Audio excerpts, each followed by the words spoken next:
Olá! Hoje a gente vai mergulhar numa jornada fascinante através de um único símbolo bíblico. Vamos acompanhar como a videira, que começa como uma fonte de vergonha lá no Éden, se transforma completamente até virar um símbolo de glória.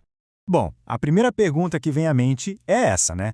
Qual era o tal fruto proibido? E a resposta é: a Bíblia nunca diz. Pois é, ela nunca nomeia a fruta, e é exatamente esse silêncio que é a chave para a gente entender uma história muito mais profunda sobre conhecimento, rebelião e, claro, redenção. Para a gente desvendar esse mistério, nosso caminho vai ser o seguinte. Primeiro, a gente explora o enigma do Éden. Depois, vemos como Cristo reivindica a videira para si.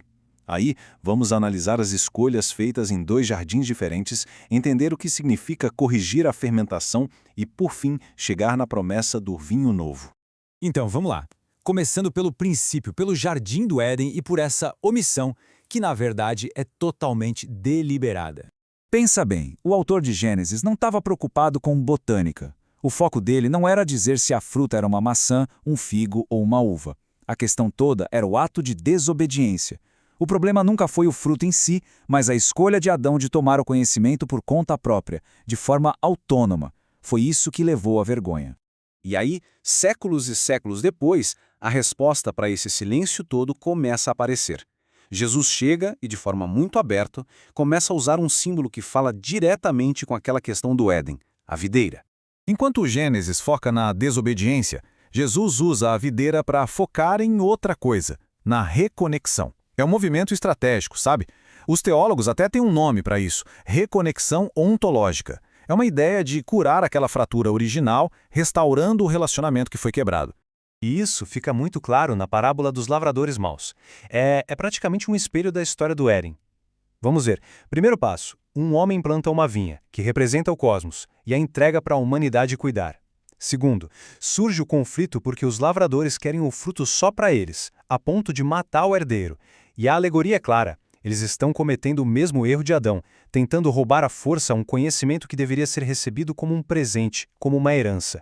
Exatamente como diz o Marconi Farias. O erro de Adão de querer o fruto por autonomia continua se repetindo. O conhecimento continua sendo roubado ao invés de ser recebido como uma herança. É esse o ponto crucial.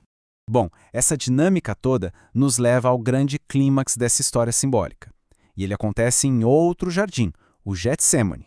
O próprio nome Getsemane significa prensa de azeite. É um lugar muito simbólico. E é ali que as duas grandes árvores do Éden, a oliveira que simboliza a vida e a videira que simboliza o conhecimento, finalmente se encontram. Cristo, no meio daquela agonia, aceita um cálice que representa justamente o conhecimento que azedou, o juízo que Adão liberou no mundo. E olha só esse contraste. É a grande inversão da história. De um lado, Adão no Éden comeu o fruto por autonomia e trouxe morte e vergonha. Do outro, Cristo no Getsemane bebeu o cálice por obediência e trouxe vida e glória. Dois jardins, duas escolhas e dois resultados que mudaram tudo. Certo. Então, se o Getsemane foi o ponto da virada, da inversão, o primeiríssimo milagre de Cristo foi, na verdade, o anúncio público de que essa correção estava acontecendo. Lá em Caná, Jesus não está só fazendo uma bebida para uma festa. Ele está fazendo algo muito maior. Ele está corrigindo a fermentação da história. A água representa a criação, após a queda, pura, mas sem direção. O vinho de Adão ou de Noé representa o conhecimento que fermentou e virou orgulho e desordem. Já o vinho de Jesus, esse é o conhecimento redimido, acelerado pela vontade do próprio Criador. Esse vinho novo é diferente. Ele não vem de um processo natural de decomposição, de uma fermentação descontrolada.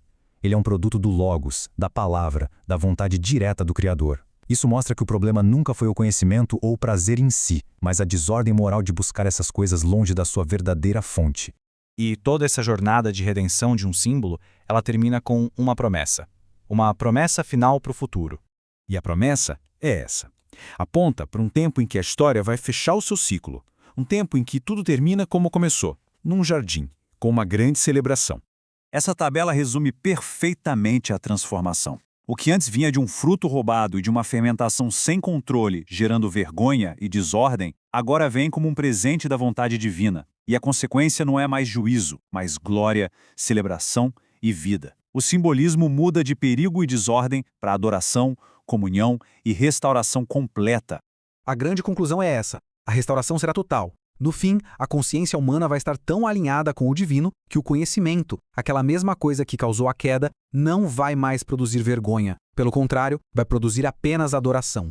E assim, essa jornada incrível de um único símbolo nos deixa com essa reflexão poderosa. Se a busca egoísta por conhecimento foi o que causou a queda, como pode o conhecimento, quando é dado de graça, se tornar a chave não só para a restauração, mas para a própria adoração? Fica aí a reflexão de como a fonte e o propósito podem transformar absolutamente tudo.